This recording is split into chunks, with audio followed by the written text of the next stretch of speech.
Now here's a quote from Chittaranjan Das in a letter to Lala Lajpat Rai.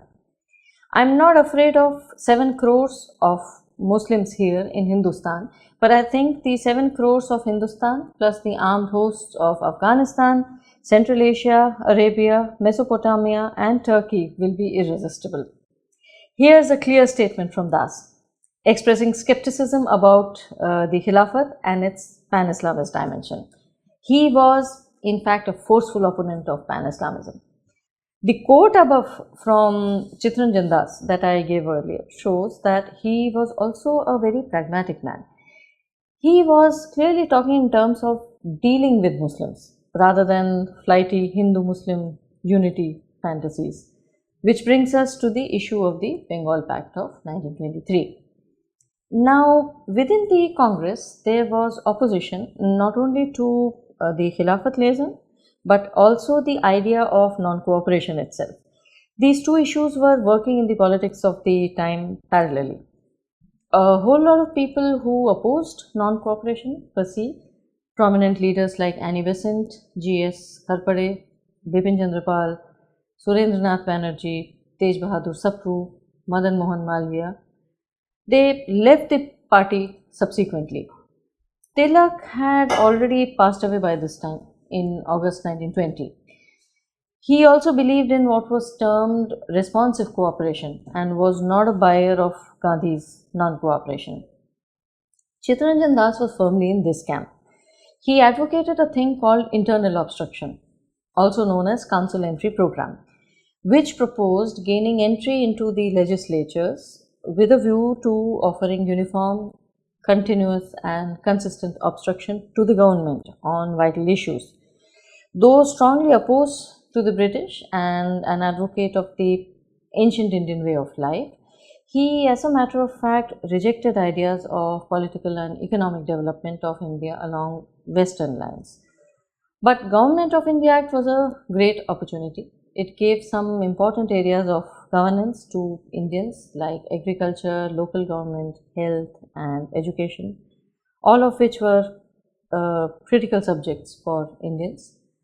Now the problem in Bengal, religious demography, with Muslims 54% and Hindus 44%, and as the posts were supposed to be elected councils. This was a peculiar problem in Bengal as well as Punjab. Punjab also had round about the same proportion of Muslims to Hindus, but there was also the factor of cultural bonds of Hindu Bengalis with Muslim Bengalis and Hindu Punjabis, naturally with Sikh Punjabis but also with Muslim Punjabis. And I'll come to this point a little later.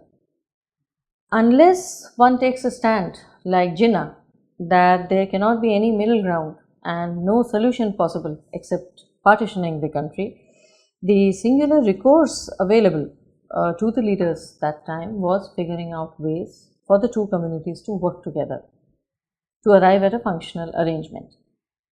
Sarvesh Tiwari types and Shankar Sharan, even Sitaram Goel, keep going on and on about what Muslims are like. Look at their book, look at their ideology, look at the past. We know all that. Neither is the Islamic doctrine nor are Muslims going to go away. Muslims will continue to be a turbulent minority and a violent majority. And Muslim subnationalism will also always be there. The problem with these ideologues is that when they have ridden long enough on their ideology, they don't know what to do when they land on terra firma. You cannot wish away Muslims with Hindutva ideas. It is not that Chittaranjan Das thought, as Tiwari claims, that freedom cannot be won without Muslims. Das doesn't say this at any point. Reality is, however, that Muslims are there and you have to manage this demography. Hindutva तो बहुत झाड़ ली, अब आगे मुंह फुला के रूठ के बैठ जाओगे कि जी बात नहीं करनी. They have no plan how to achieve this united greater India. They just dream about it. Now in Bengal, though majority population was of Muslims, political power rested with the Hindus. All the educated, enlightened and empowered people were Bengali Hindus. The political and social life was dominated by them. This equation is what was threatened with the Government of India Act. The Hindus had to retain their position of dominance faced with this new prospect of electoral politics. The Bengal Muslim League was created at the behest of the British. Bose was not wrong about division created by British because he was not talking in some ideal terms but what actually happened at the time of Bangabang. Viceroy Curzon partitioned Bengal on this pretext of providing greater representation to Muslims, and it was favored by them since it gave them a Muslim majority region in the eastern half, and they would have catapulted to power due to sheer numbers. So, in December 1923, the Bengal Pact was drawn up, which made significant concessions towards the Muslim community, some of which appeared disadvantageous to Hindus, but these were not extravagant considering that they were proportionate to their population. This is the basis of democracy. Even if Hindus kept power in their hands, it would have left discontent festering, which boiled over at times in the form of riots, and which gave the British the opportunity to create permanent fault lines. And don't please try to say that they did not do so. They definitely did. The idea was to give Muslims a fair representation, to form a federation of Muslims and Hindus, to come together and cooperate, so that the question of partition did not arise. Das wanted to integrate them rather than having two hostile demographies perpetually at war. He therefore opposed the idea of separate electorates, which eventually became the basis of partition. But this was outvoted by Hindus because they feared they'd be outnumbered in most constituencies. But it is foolish to evaluate the provisions of the Bengal Pact against today's considerations based on what has already happened.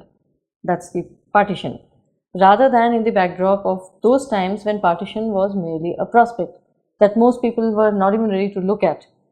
वो तो ऐसा है ना कि अब मुर्गी cut गई है और आपको लगता है कि जी बच ही नहीं सकती थी। उस समय जब दोनों तरफ से खींचातानी हो रही थी तो लोग यही सोच रहे थे कि कैसे बचाया जा सकता है। The Bengal Pact therefore addressed head-on some of the flashpoints that had been the cause of violence and riots in the past, like playing of music, processions, slaughter by Muslims, language, etc. It was not a woolly-headed dream of bhaichara or appeasement. It was a straightforward deal, point for point, addressing the issues between the two communities at the level of the leadership. Both had some and both had to concede some. A section of Hindus protested that time against the provisions. Like there was one provision whereby Muslims were assured that their practice of cow slaughter on Eid will not be hindered, and in return, slaughter will not be practiced in any way offending to Hindu sensibilities. This allowance aroused the indignance of Hindus. Though again this was a bit of a futility, since in British India cow slaughter was as it is legal. Large scale slaughter was carried out to cater to Europeans and for supplying to the army. It made no sense imposing bans only on Muslims and for that one day.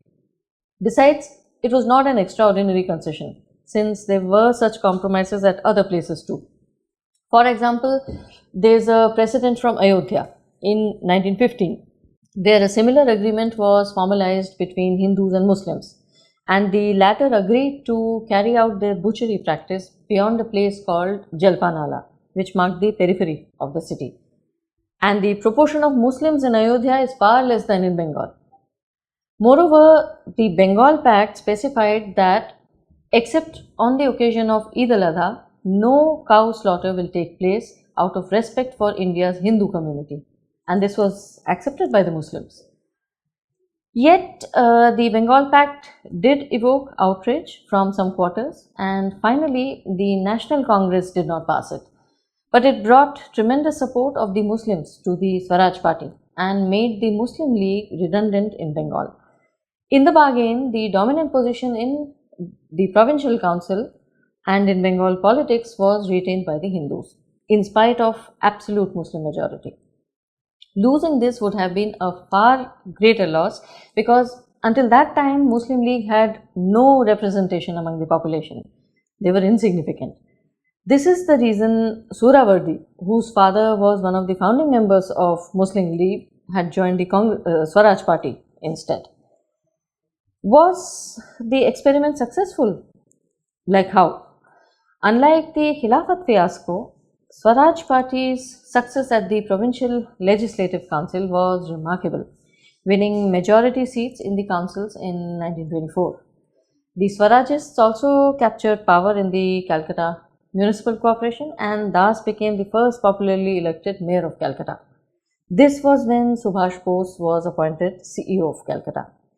Swaraj Party inflicted repeated defeats on the government on vital issues and ensured the demise of British bureaucracy in its earlier form in Bengal.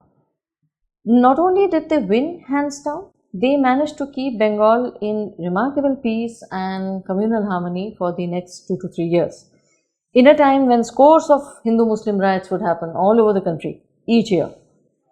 And in spite of the Bengal Pact being defeated by the Congress, Hindu-Muslim cooperation continued, attested by many contemporary accounts. Even after Chittaranjan Das's death, in the beginning of the 1926 riots, we find Muslim leaders like Surawardi participating in pacification campaigns. By the middle of the year, however, he had turned so virulently communal that the government was considering externing him. So look at Chittaranjan Das's ingenuity and discernment, that he managed to keep such extreme tendencies going together for almost 3 years without friction. Tiwari says that as the CEO of Calcutta Corporation, Subhash Bose outdid Chittaranjan Das, who had only proposed 55% communal reservation, that too in Muslim majority districts, which Calcutta was not. Subhash Bose appointed in Calcutta Corporation 25 Mohammedans out of 33 vacant posts, not on the grounds of any merit but for their creed. First of all, Subhash Bose was CEO of Calcutta for barely 2 to 3 months. Moreover, this was not his doing. It was a clause in the Bengal Pact itself that until the 55% strength in appointments was achieved, 80% would be earmarked for Muslims in Calcutta only, to make up for the overall deficiency in Bengal, because in the countryside there were hardly any educated Muslims. They constituted largely the poor peasantry. Bose was just explaining the official position, since the Bengal Pact had been passed by the Bengal Provincial Congress Committee. This is not the same as appeasement today, which is disproportionate privileges, as post-independence governments have been doing, including your Hindutva heroes. In fact, the Bengal Pact laid down clearly that no religious community will be given undue preference. No government or public funds will be devoted to any religious institution or purpose. Now, you can keep imagining an ideal prospect according to Hindutva, but have we been able to take off even the loudspeakers of the mosques till date? You haven't been able to rectify the situation after most Muslims leaving India after 70 years of independence, of which around 1.5 decades were of your beloved Hindutva governments. And you are singling out Chittaranjan Das, who was faced with a 55% Muslim majority population. He did not believe in the composite culture mirage. He just had a task at hand. He was a remarkably clear-sighted, practical, yet a constructive man. He is still widely regarded in Bangladesh. They mark his anniversary every year. In fact, from the events, it becomes clear that in Bengal, the fragile communal situation was hinged on the personality of Chittaranjan Das alone. The first major riots in Bengal happened after his death, the 1926 riots. Sarvesh Tiwari puts undue emphasis on these riots to prove God knows what point. Riots have been a regular feature of the Hindu-Muslim relationship since 18th century. To give an idea of the situation that time, since 1923 there were over 100 riots officially recorded, clustered mainly around Bombay, Punjab, Delhi, the United Provinces and Bihar, out of which 31 had been counted from the beginning of 1926 till 22nd August of that year, when this particular series of riots began in Bengal. 91 riots were there between 1923 and 1927 in Uttar Pradesh alone. So, what are you even talking about? In fact, a red sheet that was being circulated during the 1926 Bengal riots called to memory several previous recent riots in Kohat, Ludhiana, Meerut, Saharanpur, Ajmer, Kanpur, Lucknow, Allahabad, and Calcutta. So, I don't know what really is the point proven here. If indeed partition was not acceptable as an option, the only other option was accepting a workable compromise that ensured mutual coexistence and peace. This entailed a hard headed, honest look at the differences, sensitivities, triggers, and to develop a scope of cooperation. This is what the Bengal Pact did, and the Lucknow Pact of 1916 proposed to do. This cannot happen from a rigid ideological position. Fact is, even until this time, most people could not conceive of a partition of India.